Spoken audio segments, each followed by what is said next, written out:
Hello everyone. In the previous video, we created our first definitions. In this video, we will create the inventory and a first UI to display the grid. We are not going to focus on making the UI look beautiful, because the plugin does not care about that. You can use any UI you want. What really matters is learning what to connect to and how to use inventory X events and functions. First, in the character blueprint, we add the inventory component. As you have seen, there are 3 inventory components. The one you need to select is just inventory. We will look at the other 2 when we start layer 2 of the plugin, which is the module dedicated to interactions between inventories, such as chests. Remember that the plugin modules are standalone except for the core module, which is layer 1 and is the only dependency for the other modules. If your project does not need interactions between inventories, you can remove that module. The same applies when layer 3 for crafting is available. If you do not need it, you can remove it. So from the character's begin play event, we split the flow between server and client. What we need is to initialize the inventory on the server. The first function we call is add a root container from the inventory component. This function lets us assign a container to our inventory, whether it is grid-based or slot-based. At the moment, we have created only the data asset called cdPlayerMainGrid, which is a grid. When we add the equipment bar and the clothing slots, we will duplicate this function for every container that the inventory needs to have. I recommend filling in the debug name fields, but not using them for real runtime logic. They should be kept only for debugging purposes. Now we promote the return value of the node to a variable. This is the container handle, and from it we can retrieve all of its contents in great detail. There are 2 different ways to add an item to the inventory. The first one is using add item, and the second one is using pickup item.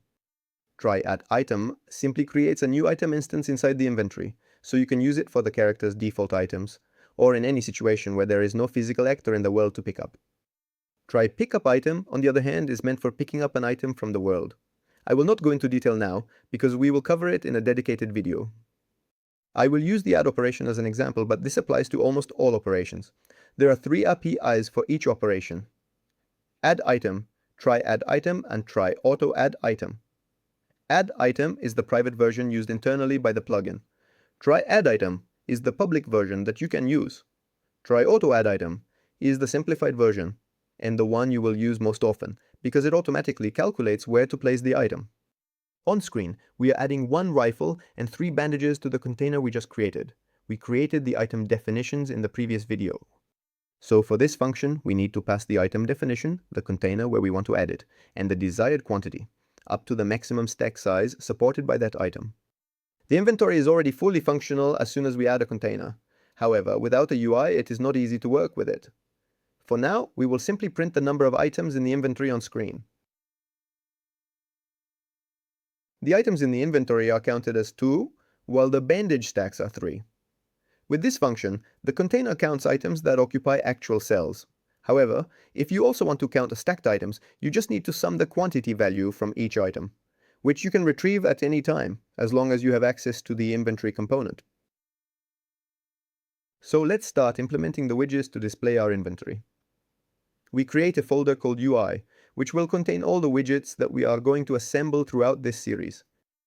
Inside the UI folder, we create a user widget called WBP grid cell.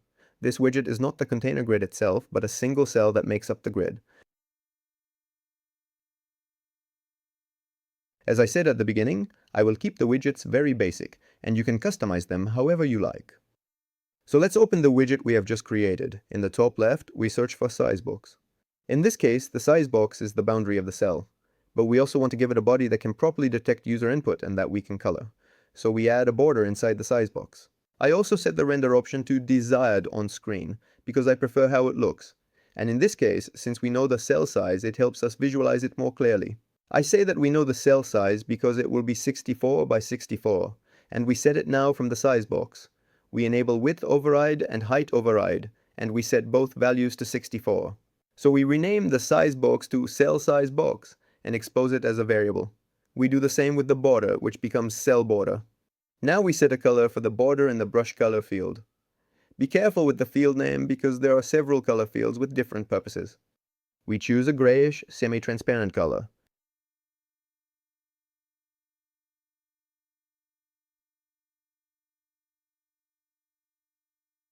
Now we can move to the widget graph. There are only a few short functions. Before that, though, we create two variables that will be useful later. The first variable is cell position of type int_point, and the second one is bOccupied of type boolean. Cell position will indicate the position of the cell in the grid, and bOccupied tells us whether the cell is occupied. These are only for convenience and visuals, because the plugin already knows which cells are occupied and where they are, even without any widgets. So the purpose of the widget is simply to give our inventory a way to appear on screen. It does not help the inventory build itself or handle any of its internal logic. We create the function setCellPosition with an input called inPosition of type int_point, and the function cellOccupied with an input called beInOccupied of type boolean. These are setter functions, meaning they simply assign values to those variables we created. Using them is not strictly necessary because we could set the variables directly, but it is good practice to create setters, especially when dealing with private members. Regarding cell position, each cell needs to know where it lives inside the inventory grid. This is not a pixel position. It is a grid coordinate. X is the column, Y is the row, starting from the top left. For now, we just store it on the widget, but later this becomes useful for hover, drag, and drop, and deciding which inventory cell the mouse is over. So in this function, pass in an int_point and save it into the cell's cell position variable. Next, I'm adding a small visual helper for the cell state. This function doesn't decide whether an item can fit here, and it doesn't change the inventory data. The plugin still owns all the real placement rules. This is only UI feedback. We store whether this cell is considered occupied, and we slightly change the cell color so the grid can communicate state visually. I pass in a boolean called binOccupied, save it into the cell, then use a select node to choose between two brush colors, one for an empty cell and one for an occupied cell. The actual item icon will be drawn as a separate widget on top of the grid. The cell is just the background layer. So if we imagine the item sitting on top of the cell with a bit of padding, we will see the item image with a thin red border around it. If your items have a fragment, or any data that indicates their rarity, you could use that color instead. And remember that this UI section we are building is not something you must copy exactly for your project. It is not a requirement to learn it. We still have to look at the plugin APIs, which are the part you will definitely use. Now we have the grid background, but the cells themselves are not the items. The actual item will be a separate widget, drawn on top of the grid. That distinction is important. The grid cells are just the board, while WBP item represents one inventory item or one stack. I'll create a new widget called WBP item. This widget will contain an icon for the item and a small quantity text in the corner for stackable items like bandages. The root border gives us a simple visual frame. Inside it, the image fills the item area, and the quantity text sits on top of it. Later, the grid container, that is the next widget we'll create, will resize this widget based on the item's footprint. So a rifle can cover multiple cells, while a bandage stays one cell. Then, this widget doesn't decide where the item goes. It only displays the item view that the inventory component gives us.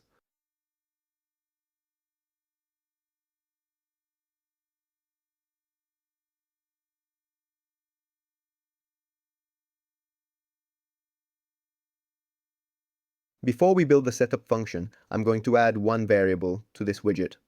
Cached view. Its type is inventory item view. This view is the read-only data snapshot that comes from the inventory component. The item widget should remember which item it is displaying. That way later on, when we add tooltips, drag and drop, context menus or stack actions, the widget won't just be a picture on screen. It will still have access to the item handle, the item definition, the quantity, and the placement. Now we need a setup function for the item widget. The grid container will create one WBP item for each item in the container view, and then pass the item data into this function. I'll create a function called setupFromView. It takes one input, in item view of type inventory item view. To recap, an item view is a read-only snapshot of an inventory item. It contains the item handle, the item definition, the quantity, the placement, and the effective size. The widget does not own the item, it only uses this view to display it. The first thing I do is store this view in cached view. We'll use it immediately for the icon and quantity, and later this cached view becomes useful for tooltips, drag and drop, right-click menus, and stack actions. Next, I need the icon and display styling for this item. Those live inside the item cosmetic asset, so I use async load item cosmetic. The definition comes from inItemView.itemDefinition. I'm using the async node on purpose. I don't want the UI to block while Unreal resolves an asset reference. This means the item widget can appear immediately, and the icon can be filled in as soon as the cosmetic asset is ready. On the loaded pin, we'll create a custom event called handleCosmeticLoaded. This event will receive the loaded inventory item cosmetic, and that's where we update the image.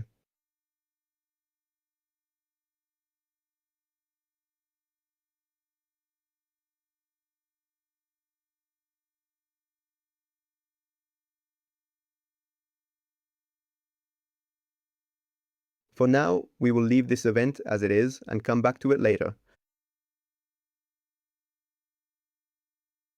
While the cosmetic is loading, we can already handle the stack number. I check if quantity inside cached view is greater than 1. If it is greater than 1, I set it on the quantity label and make the text visible. If the quantity is 1, I collapse the text because single items don't need a number.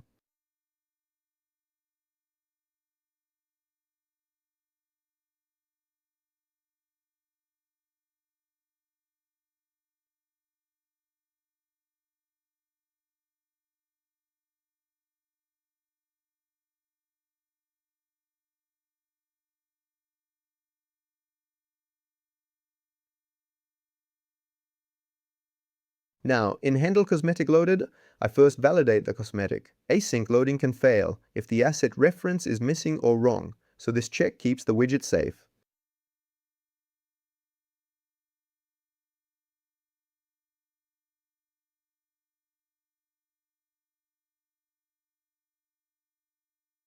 If the cosmetic is valid, I take its icon and assign it to the item image. The icon is a soft texture reference, so set brush from soft texture resolves that texture for the image brush.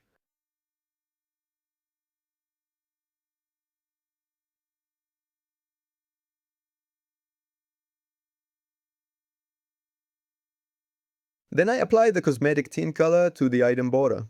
This gives us a simple way to style different items without hard-coding anything inside the widget.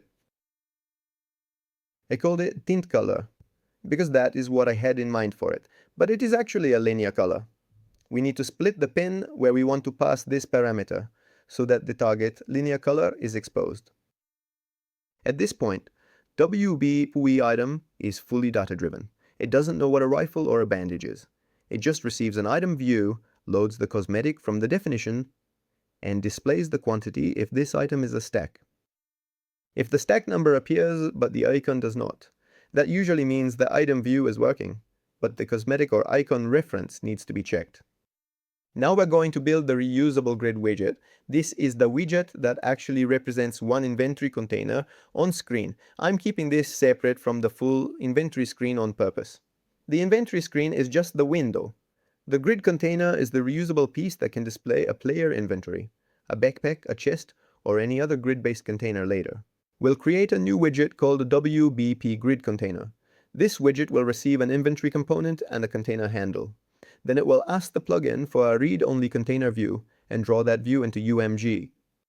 The grid has two visual layers. The first layer is the cell grid. This gives us the background slots. The second layer is the item layer.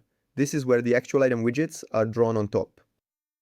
We don't put the item widgets directly inside the uniform grid because items can cover multiple cells. Instead, cells go into a uniform grid panel and items go into a canvas panel above it, where we can control their pixel position and size. The root border gives the container a simple panel background. Inside it, we add a text block for basic container info, then an overlay. The overlay lets us stack the cell layer and the item layer in the same space. Once this is in place, the grid container won't care what item it is drawing. It will just read the container view from the inventory component and create the UI from that data.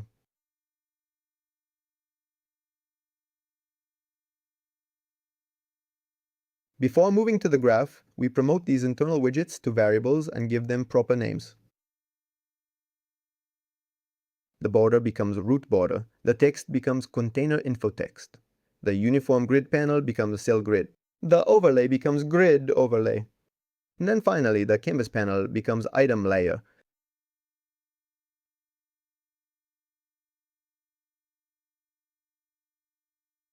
We ignore the vertical box and we do not promote it to variables either.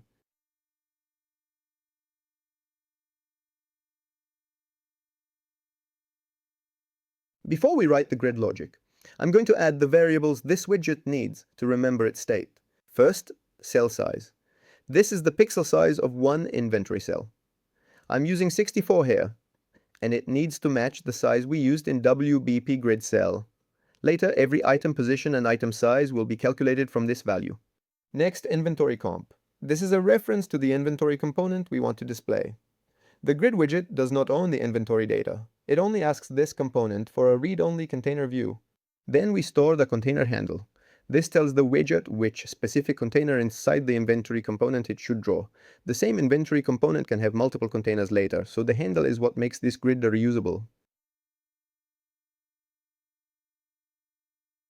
Cell widgets is an array of all the cell widgets we create for the background grid. We keep them so later we can update cell states, highlights, and drag feedback without searching the widget tree.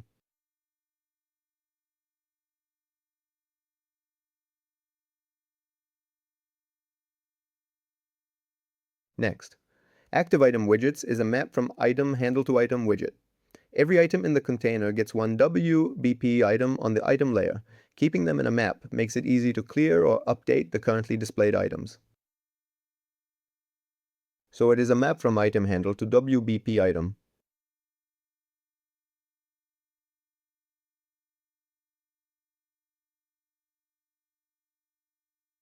Finally, captured dimension stores the last grid dimensions we built. If the container is still the same size, we don't need to rebuild all the background cells every refresh. We only redraw the items. So, to summarize, cell size is the number of pixels for each inventory cell. Inventory component plus container handle define what this grid is displaying. Cell widgets are the background cells. Active item widgets are the item widgets currently being drawn. Cached dimensions let us avoid rebuilding the cells when it is not necessary. The important idea is that this widget is reusable. It doesn't know if it's showing the player inventory, a backpack, or a chest. It only needs a component and a container handle. Now I'm adding the setup function for the grid container. This is the entry point for the widget. We give it an inventory component and a container handle, and from that point on it knows what it has to display. The inventory component is where the inventory data lives. The container handle tells us which specific container inside that component we want to draw.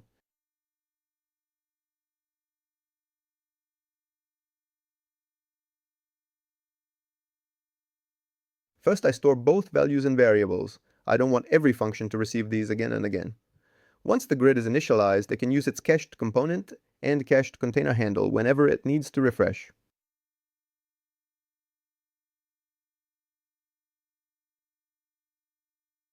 Then I bind to onContainerChanged on the inventory component if it is valid. This is important because the UI should not refresh every frame. It should refresh only when the inventory data changes. We are using onContainerChanged instead of a broad inventory refresh because this widget represents one container.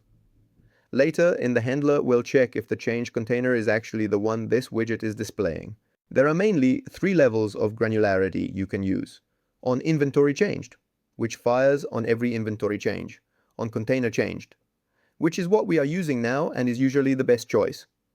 And on item changed, which gives you the maximum granularity, but of course requires more setup. We will come back to this event created by the dispatcher in just a moment. The setup grid function is basically finished. We only need to add a call to the refresh grid function, which we will create next. For now, let's leave some empty space and add the return node. Now we need the event that reacts when the inventory component tells us a container changed. Remember, this grid widget displays one specific container, but the inventory component can have many containers later. The main inventory, equipment slots, backpacks, chests, loot bags, and so on. So when onContainerChanged fires, we should not blindly refresh this widget every time. First, we compare the changed container handle with the container handle this widget is currently displaying. That we stored thanks setup grid, the entry point of this widget. So we do not leave another gap, we declare the refresh grid function now, so we can place it even if it is still empty. If the change container is the same one, we call refresh grid. If it's a different container, we do nothing, because this widget doesn't care about that change. This event is just a filter. Did my container change? If yes, redraw this grid. If not, ignore it. This becomes much more important later, when we have multiple grids on screen at the same time. Now we're building the main refresh function for the grid. This function reads the current container state from the inventory component and redraws the UI from that data. First, we call getContainerView on the inventory component using the container handle stored in this widget. The result is a read-only snapshot of this container. Its dimensions, free cells, total cells, and the items currently inside it. This is the key idea. The UI is not storing inventory state. The inventory component owns the real data, and the widget only asks for a fresh view whenever it needs to redraw. Then I check if the view is valid. If the handle is wrong or the container no longer exists, I clear the item widgets and stop here. That prevents the UI from drawing stale data. In fact, we create the clear items function now, and we will implement it later.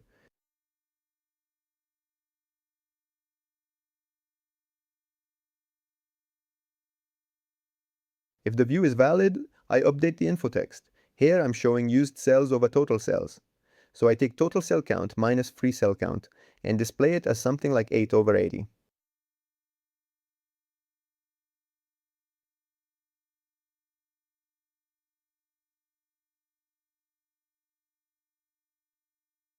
We get this information from the local variable saved before, which holds the container view we received.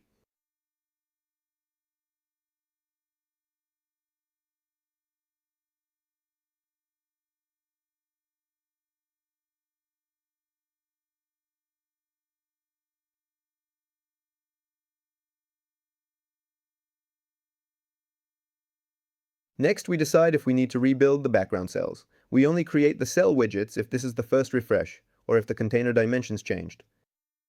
That matters because rebuilding all the cells every time would be wasteful. Most refreshes only need to redraw the items, not the whole grid background.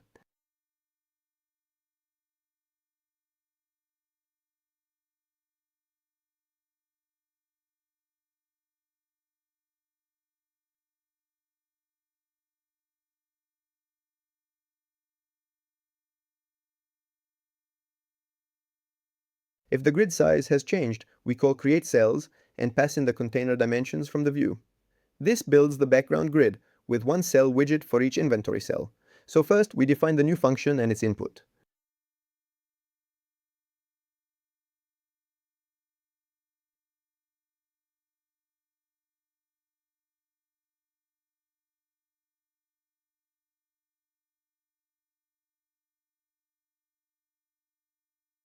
After that, I clear the current item widgets. This removes the previous visual state, so we don't accidentally keep old item icons on screen.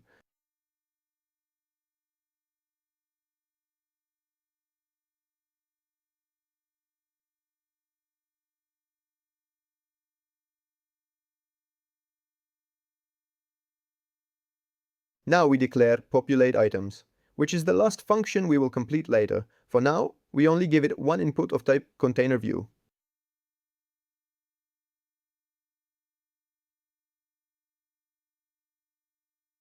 Finally, we call populate items and pass the same local container view into it. This is important.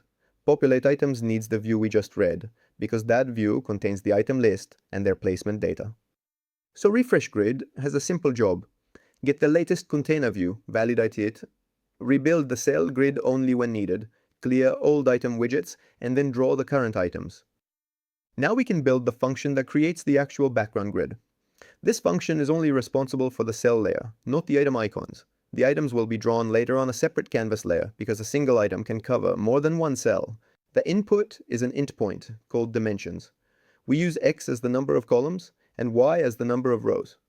So if the container is 10 by 8, this function needs to create 80 individual cell widgets. First, we store these dimensions in cache to dimensions. We do this because the refresh function can compare the new container size with the previous one, and avoid rebuilding all the cells if the grid size has not changed. After that, we clear the cell grid panel and also clear our cell widgets array. This makes sure that whenever the grid is rebuilt, we are starting from a clean state and we don't keep old cell widgets around. Now we create the grid using two loops. The outer loop represents the y-axis, so it goes through the rows. The inner loop represents the x-axis, so it goes through the columns inside each row.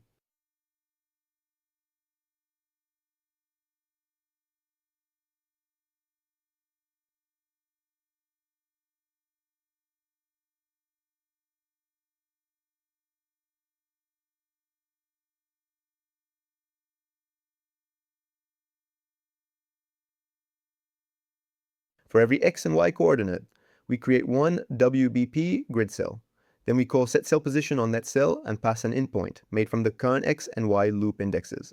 This means every cell knows its own logical grid coordinate. Again, this is not a pixel position, it is the inventory coordinate inside the container, column and row, starting from the top left.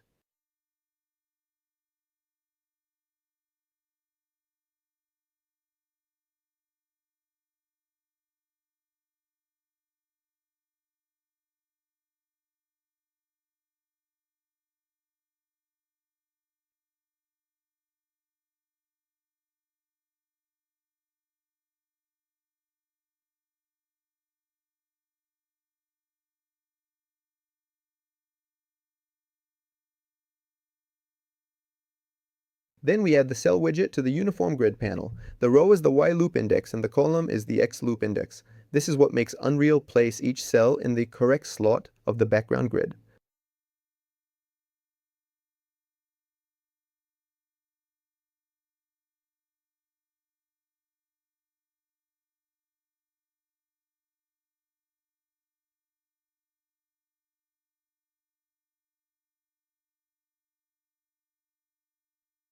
After adding it to the uniform grid, we set the slot alignment to fill horizontally and vertically. That way each cell fills the space assigned by the grid panel instead of floating with its desired size.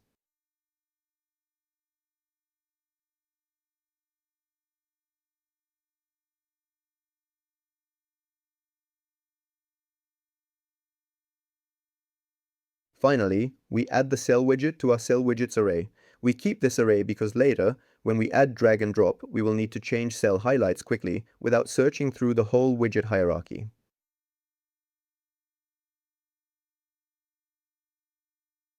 At the end of this function, we have a visual grid that matches the container dimensions. It still does not show any inventory items, but the board is ready, and the item layer can now draw item widgets on top of these cells. Now that the background grid exists, we can draw the actual items on top of it. This is the job of populate items. It takes the container view we read in refresh grid, loops through the items inside that view, and creates one WBP item widget for each item. The important thing here is that we are not asking the inventory component again. We already have a fresh container snapshot, so we pass that view into this function and use the item list from it. We start with a for each loop over view.items. Each array element is an inventory item view, so it contains the item handle, the definition, the quantity, the placement information, and the effective size of that item. Before creating any widget, we check if the item view is valid. If it is not valid, we skip it. This keeps the UI safe and prevents us from trying to draw stale or incomplete item data. Then we check the placement kind. In this episode, this widget is only drawing grid-based containers, so we only want items whose placement kind is grid. Equipment slots will come later, and they will use a different layout.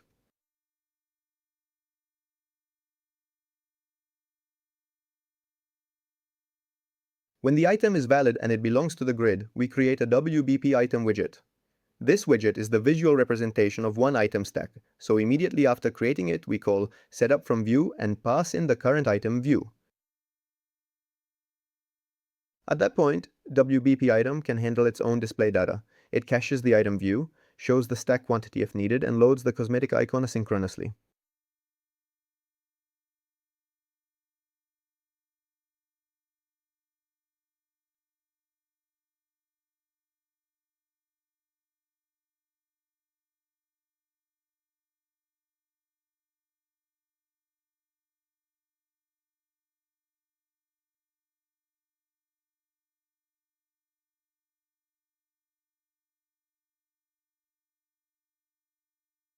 Now we add the item widget to the item layer, which is the canvas panel above the cell grid. We are not adding items to the uniform grid because inventory items can cover multiple cells. A rifle might be 2 cells wide and 4 cells tall, while a bandage might only be 1 by 1. A canvas panel gives us direct control over position and size. After adding the widget to the canvas, we use the returned canvas panel slot. This is important. The slot returned by addChild to canvas is the layout slot for this specific item widget, and that is the slot we need to configure. First, we set auto size to false because we do not want the item widget to use its default desired size. We want the grid data to decide the size. Then we set the position. The item placement gives us a grid coordinate, not a pixel coordinate. So we take grid top left.x and multiply it by cell size to get the pixel x position, and we do the same with grid top left.y for the pixel y position.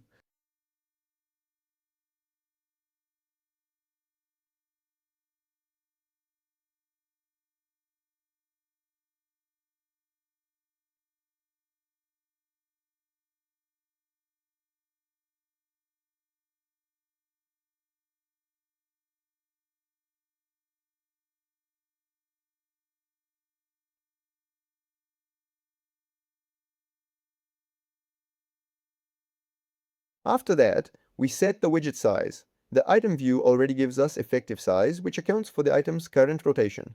So we multiply effective size.x by cell size for the width, and effective size.y by cell size for the height.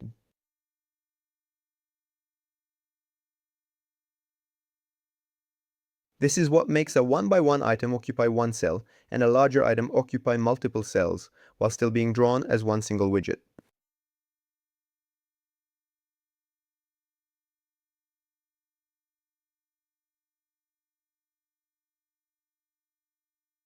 Finally, we add the widget to active item widgets, using the item handle as the key. This gives us a simple way to track which widgets are currently on screen, and later it will help with clearing, refreshing, drag and drop, and interaction logic.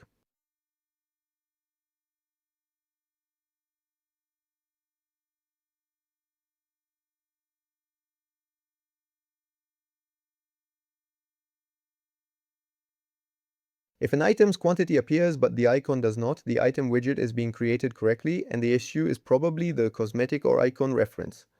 If the item appears at the wrong location, we debug the placement values and the canvas slot position. Before we populate the grid again, we need a clean way to remove the item widgets that are currently displayed. This function only clears the visual item widgets from the UI. It does not remove items from the inventory component, and it does not change the real inventory data. The real items still live inside the plugin. We are only clearing the current UMG representation. We start by taking all the values from the active item widgets map. Remember, this map stores the item handle as the key and the WBP item widget as the value. For each widget in that map, we call remove from parent. That removes the item widget from the canvas layer, so it is no longer visible on screen. Once every item widgeter has been removed from the UI, we clear the active item widgets map. That way our cache matches what is actually on screen. No old widgets, no stale references, and no duplicate item visuals. Optionally, we can also loop through the cell widgets and reset their occupied visual state. For this episode, it is mostly a simple cleanup step, but later, when we add highlights and drag feedback, having a clear reset path becomes very useful. So the flow is simple. Remove the old item widgets, clear the widget map, and reset any cell visuals that should not survive into the next refresh. The last thing we do in this grid widget is cleanup. Earlier in setup grid, we bound this widget to the inventory component's onContainerChanged event. So when the widget is destroyed, we should unbind that event. This prevents the inventory component from trying to call a widget that no longer exists, and it also avoids leaving old event bindings around if the UI is recreated later.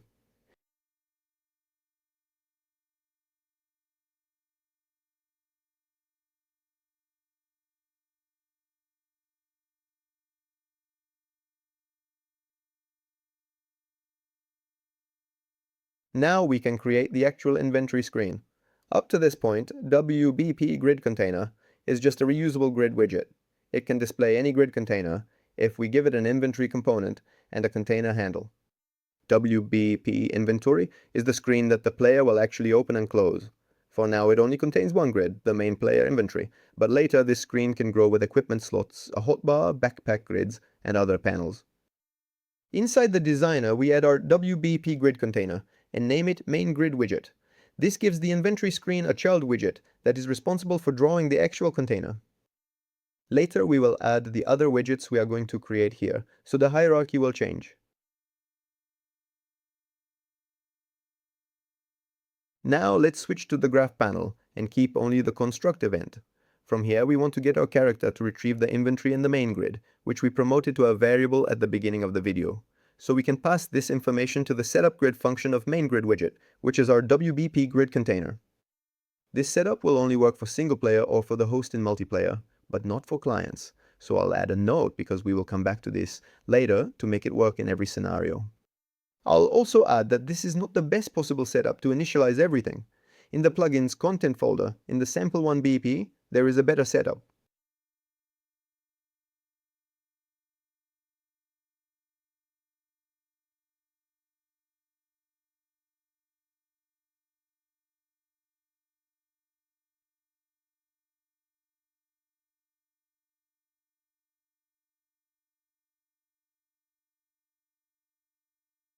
Now, in the player controller, we want to say that when the tab key is pressed, if the inventory already exists, open it.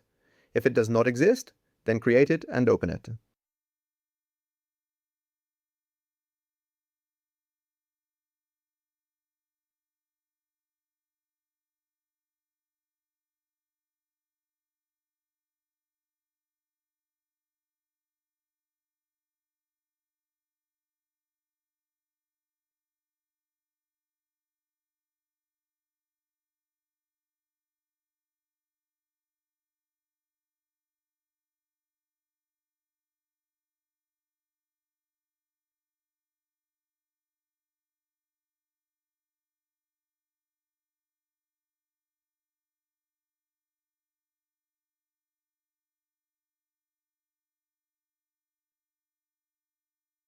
We need to create a Boolean variable in the inventory widget, so we can track whether it is open or not.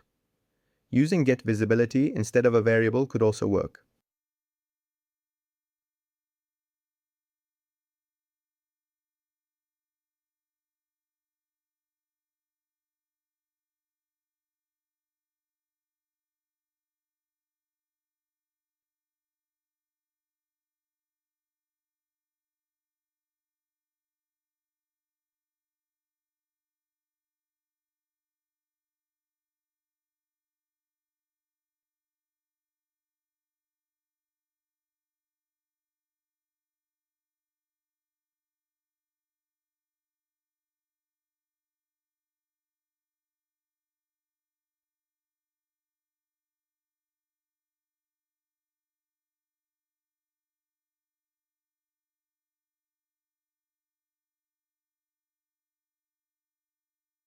Now we can finally test and see the result of what we've done so far.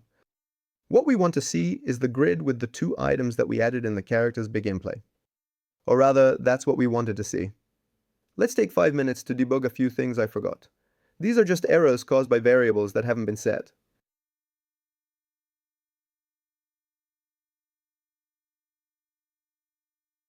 Looking back through the initialization flow, you can immediately see that I didn't pass the container's view to the populate items function.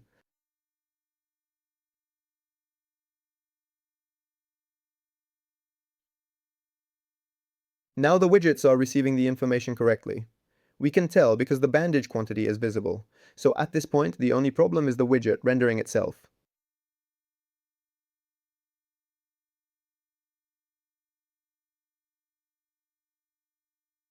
In WBP grid container, I forgot to set the default value for the grid cells. That value must match the size box of the cell widget exactly, which is 64 by 64.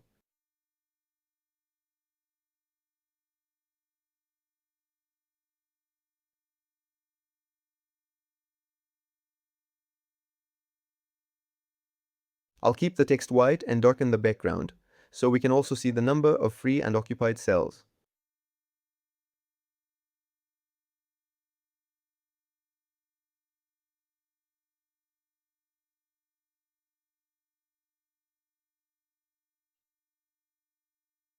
Now it's much better. The only thing left to fix is the alignment of the items in the inventory, meaning the alignment of the icon and the quantity text.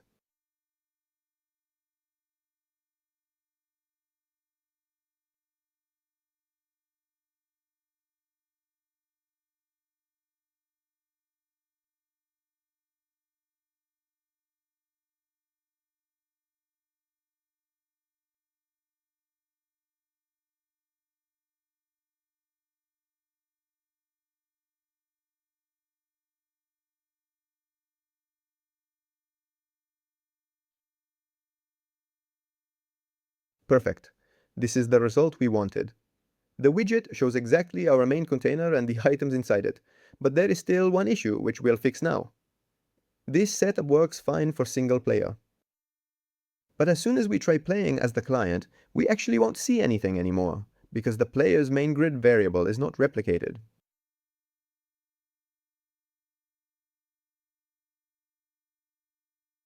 So for a multiplayer environment, let's go back to the WBP inventory widget and complete that to-do we left earlier. We're not going to replicate that variable on the client.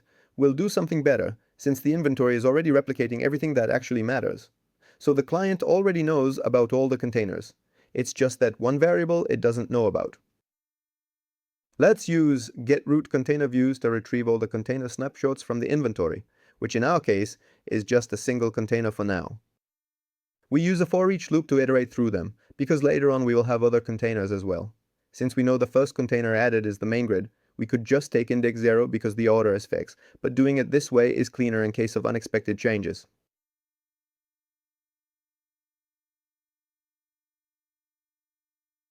So we break the element, which is a view. From there we want to check whether it is a valid grid type container. If that is true, then yes, we can call setupGrid, replacing the old main grid variable with the container handle taken from this container view.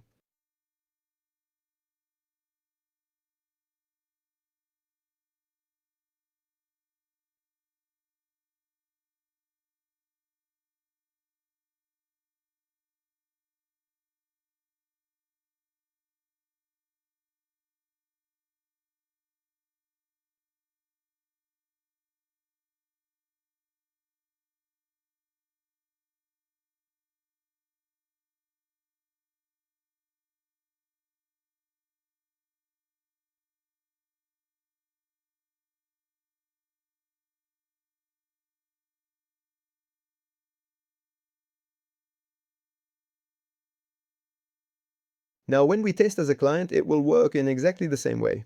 So we've done our first round of testing and we have the grid working. In the next video, we'll move on to drag and drop, rotate and swap.